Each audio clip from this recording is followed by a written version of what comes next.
হযরত রাসূল কারীম সাল্লাল্লাহু আলাইহি ওয়াসাল্লাম যখন তিনি এই পৃথিবীতে আসলেন, হযরত হালিমাতুস সাদিয়া রাদিয়াল্লাহু তাআলা আনহা তাকে নেওয়ার জন্য গেলেন। তার পূর্বে অনেক মানুষ তাকে নেওয়ার জন্য গিয়েছে, কিন্তু কেউ তাকে নেয় নাই।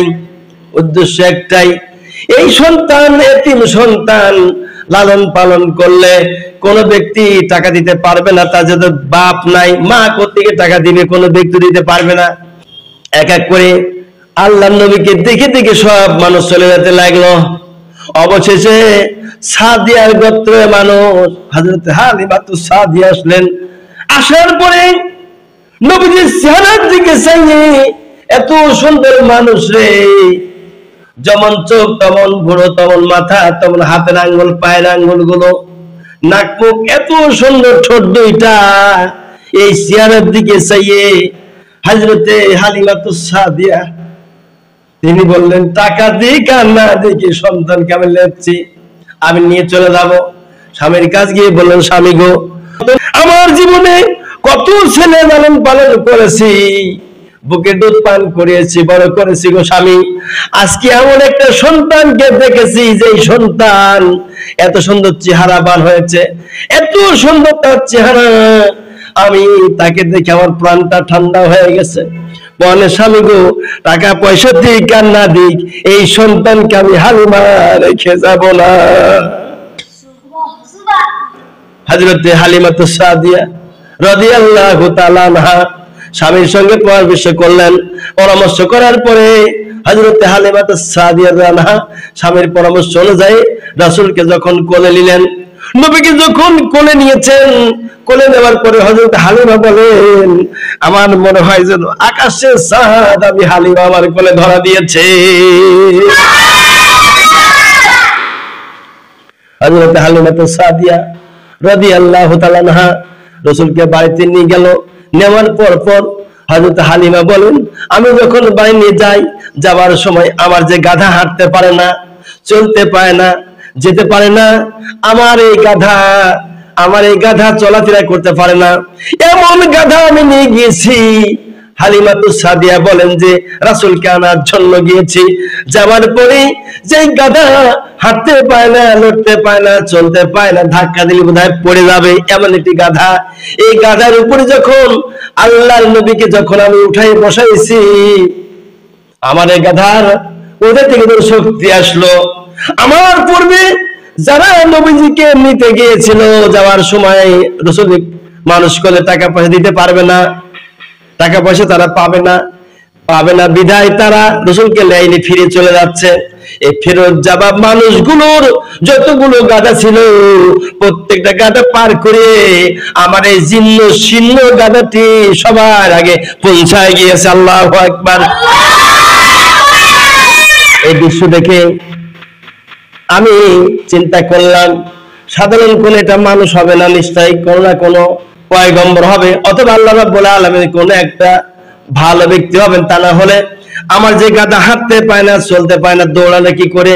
সমস্ত গাধার আগ দিয়ে বেরিয়ে চলে গেল কেমন করে?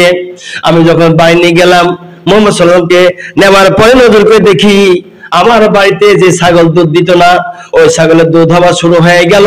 শুধু দুধ হওয়াই শুরু হলো না, আমি নবীজিকে যখন বাড়ি নিয়ে আসলাম, আসার পরে নজর করে দেখি আমার ছাগল যেটা বাচ্চা দেয় না, তার 2, 3, 4টে করে বাচ্চা দেওয়া শুরু করলো। এত দুধ দেওয়া শুরু করলো, বাচ্চাওয়ালা ছাগল এবং বাচ্চা না দেওয়া ছাগলও এত দুধ হলো। এই দুধ আমি গাবলা ভর্তি করে ফেলি, দোহায় বেশি শেষ করতে পারি না। সুবহানাল্লাহ, এত দুধ হওয়া শুরু হয়ে গেল। এই দুধ বিক্রি করতে লাগলাম। এই দুধ যখন বিক্রি করি, আমি যখন খাই এবং বাচ্চারে খাওয়াই, এই ছাগল এত ভাবা শুরু হলো। অল্প দিনের ভিতরে আমার বাড়িতে পরিপূর্ণ হয়ে গেল, ছাগলে ভরে গেল ছাগল। আর যেই মাঠে যাই ছাগল চড়াইতে, ওই মাঠে তিরমিজি শরীফের একটা হাদিসে এসেছে, যেন যেই মাঠে আমি ছাগল চড়াইতে যাই, সন্তানদের পাঠিয়ে দিয়ে আমি নিজে যাই, মাঝে মধ্যে ওই মাঠটাই সবুজ রঙের ঘাস হয়। আমার ছাগল যখন ওই মাঠের ঘাস খাইয়া দুধ বেশি করে দেয়, বাচ্চা বেশি করে হয়, আমার দেখে দেখি অন্য রাখালেরা আবার এই মাঠে ছাগল নিয়ে আসে। তাই নয়, এই ছাগল নিয়ে যখন আমি মাঠে ঘাটে চড়াই, আর একটি ছাগলের দুধ আমি আমার নবীকে খাওয়াতাম, আর আমার নবীকে আনার পরে আমি ডাইন স্তনের দুধটা পান করিয়েছি, আর বাম স্তনের দুধ আমার সন্তানকে পান করিয়েছি। এই দুইটা সন্তান, আমার যে সন্তান ছিল তাকে বাম স্তনের দুধ পান করেছি, রাসূলকে ডাইন স্তনের দুধ পান করেছি। মাঝে মধ্যে আল্লাহর নবী ক্ষুধার যন্ত্রণায় অস্থির হয়ে যেত, আমি বাম স্তনের দুধে আমি তাকে মুখ লাগাই দিতাম, কিন্তু নবীজি মুখ কোনদিন দিতেন না। আমার সন্তান ক্ষুধার্ত অবস্থায় তাকে ডাইন স্তনের দুধ পান করেছে, ডাইন স্তনের দুধ পান করেছে, বাম স্তনের দুধ পান করেছে। আর এমন ছাগল ছিল যে এই ছাগলটি রাসূলের জন্য বরাদ্দ করেছিলাম, ওই ছাগলের দুধ আমি নবীজিকে খাওয়াইতাম। একদিনকে আমি যখন মাঠের ভিতরে যাই ছাগল চড়াইতে গিয়ে হঠাৎ করে নজর করে দেখি সন্ধ্যাকালে আমার সন্তানেরা বলছে, মা গো মা, দুধ ভাইয়ের ছাগলটা বাঘে নিয়ে চলে গেছে জঙ্গলের ভিতরে, বাঘে জঙ্গলের মধ্যে নিয়ে গেছে। আমরা নজর করি দেখলাম বাঘ যখন তাকে টানা হেঁচড়া করে জঙ্গলের ভিতরে নিয়ে গেল, নেওয়ার পর আমরা পিছনে যেতে ভয় পেলাম, তাই ফিরে এসেছি। মা, এই জঙ্গলের বাঘ আমার ভাইকে যেই ছাগলের দুধ পান করানো হতো ওই ছাগলটি নিয়ে জঙ্গলের ভিতরে চলে গিয়েছে। হযরতে হালিমাতুস সাদিয়া রাদিয়াল্লাহু তাআলা আনহা চিন্তিত হয়ে গেলেন, পেরেশানি হয়ে গেলেন। হায় রে হায়, আমি দুধ পান করাইতাম আমার এই সন্তানকে, মুহাম্মদ সাল্লাল্লাহু আলাইহি ওয়াসাল্লামকে, আর এই ছাগল নিয়ে চলে গেল, কারণ কি? নবী তখন একটু বড় হয়েছে, কথাবার্তা ফুটেছে। হুজুর জিজ্ঞাসা করলেন, মা আপনি এত চিন্তিত হলেন কেন? কয়, বাচ্চা শোনো, যে ছাগলের দুধ তোমাকে পান করানো হতো ওই ছাগলটা বাঘে এই জঙ্গলের ভিতরে নাকি নিয়ে গেছে।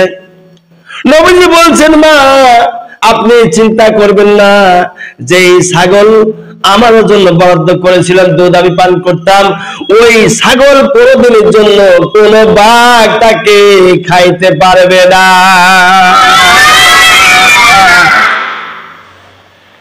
হুজুর বললেন, কোন জঙ্গলে? ভিতরে গিয়েছে, দেখে যে বাঘ চতুর্দিক থেকে ঘিরে রয়েছে, আর মাঝখানে ছাগলটা রয়েছে। বলি সুবহানাল্লাহ। মাঝখানের নবীজির সেই ছাগল, আর চতুর্দিকে বাঘ পাহারা দিচ্ছে।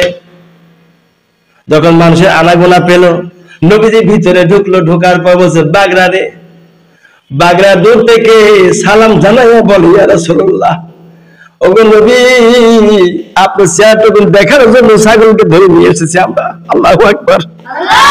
ওগো নবী, আপনি চেহারাটুকু দেখবে বলে আমরা ছাগলকে জঙ্গলের ভিতরে নিয়ে এসেছি। গো নবী, আপনি চেহারাটুকু দেখার জন্য ছাগলটা আমরা ভিতরে নিয়ে এসেছি। নবী গো, জীবনের সবই মায়া শেষ করেছি, সবকিছু শেষ করে বরবাদ করে দিয়েছি গো পয়গম্বর। আপনি আমাদের নবী, আমাদের পয়গম্বর, আমরা সাক্ষী দিচ্ছি আপনি আখির জামানার নবী। বাঘের ভাষায় বাঘ বলে, নবীজি কেউ নবী গো, আপনি কি একটু দেখার জন্য আমরা আপনার এই ছাগলটা ভিতরে নিয়ে এসেছি, তাই অন্য কোনো কাজ নাই গো নবী। এই ছাগলটা খাবার ক্ষমতা আমরা বাঘ রাখি না। আল্লাহু আকবার। আল্লাহ নবী যে নবী মুহাম্মদ রাসূলুল্লাহ সাল্লাল্লাহু আলাইহি ওয়াসাল্লামের ছাগল নিয়ে আসলো। আসার পরে হযরত হালিমাতুস সাদিয়া রাদিয়াল্লাহু তাআলা আনহার বাড়িতে ছাগলে পরিপূর্ণ হয়ে গেছে, দুধ গাবলা গাবলা ভর্তি দুধ হওয়া শুরু হলো। দুধ দোহাই শেষ করতে পারত না, এত দুধ, একা একা দুধের উপর থেকে দুধ পড়া আরম্ভ হয়ে গেল। মারহাবা। এরপরে হযরত হালিমাতুস সাদিয়া রাদিয়াল্লাহু তাআলা আনহা বাড়িতে যখন দেখতে পেল বাড়িতে দুধের অভাব নাই, ছাগলের অভাব নাই, যেই গাছে খেজুর হতো না ওই খেজুর গাছে খেজুরের বাঁধ হওয়া শুরু হয়ে গেল, বাঁধ পড়া শুরু হলো। ওই গাছের খেজুর কাঁচাও হয় পাকাও হয়, এত খেজুর হওয়া শুরু হলো। মা হালিমাতুস সাদিয়া রাদিয়াল্লাহু তাআলা আনহা খেজুর বিক্রি করেও শেষ করতে পারে। আল্লাহু আকবার। এত খেজুর হয়েছে, হালিমাতুস সাদিয়া রাদিয়াল্লাহু তাআলা আনহা এই খেজুর বিক্রি করেছে, দুধ বিক্রি করেছে, ছাগল এত হয়েছে, পালে পাল ছাগল তার বাড়িতে ভর্তি হয়ে গিয়েছিল। আল্লাহু আকবার। এরপরে হালিমাতুস সাদিয়া রাদিয়াল্লাহু তাআলা আনহা এভাবে করে গিয়ে নবীজি কয়েক বছর রাখলেন। এদিকে ওই যে পাদ্রী আলেমের কথা বলতেছিলাম, মনে আছে? পাদ্রী আলেম, ওই পাদ্রী আলেম মক্কা শরীফের উত্তর পাশে 2.5 মাইল দূরে বাড়ি। এই পাদ্রী আলেম যখন ঘোষণা দিয়েছে, ওই এলাকার মানুষেরা পশ্চিমে দক্ষিণের কর্নারে তারকা উদয় হয়েছে, সমস্ত তারকা রাজীবের আলো নিবৃত্ত হয়ে গেছে, আমার বিশ্বাস আখির জামান নবী এসেছে। ওই এলাকার মানুষ শুনে রেখে দাও, আজ থেকে সুদ, ঘুষ, দুর্নীতি, অর্থনীতি, পাপাচার, জুবাইল ঠেলা, খাদ্য ভেজাল দেয়া, মাল পাচার করা, যত গুনাহ রয়েছে, ওগো মক্কা মদিনার মানুষেরা, একটি মানুষ যত ইচ্ছা তত বিয়ে করো, তত তালাক দাও। নারীদের কোনো অস্তিত্ব ছিল না, নারীর কোনো সম্মান ছিল না, নারীদেরকে জীবন্ত তোমরা মাটি দাও। শুনে রেখে দাও, এমন এক ব্যক্তির আবির্ভাব হয়েছে যার দ্বারা তাম পৃথিবী ইসলামে আলোয় আলোকিত হয়ে যাবে। হযরত রাসূল কারীম সাল্লাল্লাহু আলাইহি ওয়াসাল্লামকে দেখার জন্য এই পাদ্রী আলেম যখন বাড়ি থেকে বের হয়ে চলে আসে, লোকেরা বলে আমাদের গির্জাতে ইবাদত বন্দি করতে গিয়ে এই পাদ্রী আলেম আব্দুল্লাহ মাথা খারাপ হয়ে গেছে, কি বন্দি করো। তাই বলি পাদ্রী আলেমকে বন্দি করলো ঘরের ভিতরে। বন্দি যখন হলো, ভিতরে যখন বন্দি করলো, পাদ্রী আলেম এবারে যখন ঘোষণা করে দিল আল্লাহ নবী মুহাম্মদ সাল্লাল্লাহু আলাইহি ওয়াসাল্লাম দুনিয়াতে এসেছেন, তোমাদের সব বালা মুসিবত দূরীভূত হয়ে যাবে, আল্লাহ রহমত নাযিল করবেন। যিনি দুনিয়াতে আগমন করছেন তিনি হলেন আর কেউ নন, তিনি হলেন ওমা আরসালনাকা ইল্লা রাহমাতাল লিল আলামিন। আল্লাহু আকবার। ওমা আরসালনাকা ইল্লা রাহমাতাল লিল আলামিন। আল্লাহ রহমত বেশি, আল্লাহ রহমত এত ব্যাপক বেশি, রহমাতাল লিল আলামিনকে আল্লাহ দুনিয়ায় পাড়া দিয়েছে। আল্লাহ রহমত বেশি, অনেক বেশি। আল্লাহ রাব্বুল আলামিন রহমাতাল লিল আলামিনকে দুনিয়ায় পাড়া দিয়েছেন। যেই নবীকে দুনিয়ায় পাড়া দিয়েছেন, ওই নবীকে দেখার জন্য আমি যাব মক্কা শরীফে। লোকেরা বলল না, আপনি পাদ্রী আলেম, ইনজিল কিতাব অনুসরণ করে চলেছেন, আমাদের বাবার ধর্ম উপরে আপনি এ যাবত রয়েছেন, নতুন করে ধর্ম আপনি আবিষ্কার করতে চাচ্ছেন, নতুন একটা জায়গা যেতে চাচ্ছেন না, তা হয় না। এই দুনিয়াতে আবার কে আসবে? আমাদের নবী তো ঈসা রুহুল্লাহ। কয় না গো না, ইনজিল কিতাবের ভিতরে আমি পড়েছি, যেখানে পড়া হয়েছে সেখানে নবীজির বর্ণনা রয়েছে। নবীজিকে দেখার জন্য ছুটলো কাবা ঘরের দুয়ারে। কাবা ঘরের পাশে এসে তাঁবু টানানো রয়েছে, তাঁবুর ভিতরে আল্লাহর নবী রয়েছে। আল্লাহর নবী জনাবি মুহাম্মদ রাসূলুল্লাহ সাল্লাল্লাহু আলাইহি সাল্লামকে দেখার জন্য পাদ্রী আলেম ছুটলো আসার জন্য। লোকেরা তাকে বন্দী করলো, কয়েকদিন যাবত বন্দী করলো। বন্দী করার পরে পাদ্রী আলেম যখন ছাড়া পেল, ছাড়া পাওয়ার পরে খানায় কাবার ধারে আসছে। আসার পরে একে জিজ্ঞাসা করছে কুরাইশ বংশের ভিতরে গত সোমবারের দিন কি কোনো ছেলে জন্ম নিয়েছে কিনা? এই সন্তানের নাম আহমদ অথবা মুহাম্মদ, বাবার নাম আব্দুল্লাহ, মায়ের নাম আমিনা হবে। আর কুরাইশ বংশে তার জন্ম হয়েছে, আমি 3 দিন পূর্বে তার খবর পেয়েছি। লোকেরা বললো হ্যাঁ, 3 দিন পূর্বে এতিম পুলা মুহাম্মদ সাল্লাল্লাহু দুনিয়া দিয়েছে, আব্দুল্লাহর বেটা তিনি। পাদ্রী আলেম বলেছে কোথায়? ওই জায়গায় রয়েছে। লোকটি ছুটলো দেখার জন্য এসে দেখে পাশে রয়েছে আব্দুল মুত্তালিব। এই আব্দুল মুত্তালিব রাসূলের দাদার নাম। খানায় কাবার চাবি বহনকারী, খানায় কাবার চাবি নিয়ে তিনি দাঁড়ানো রয়েছে।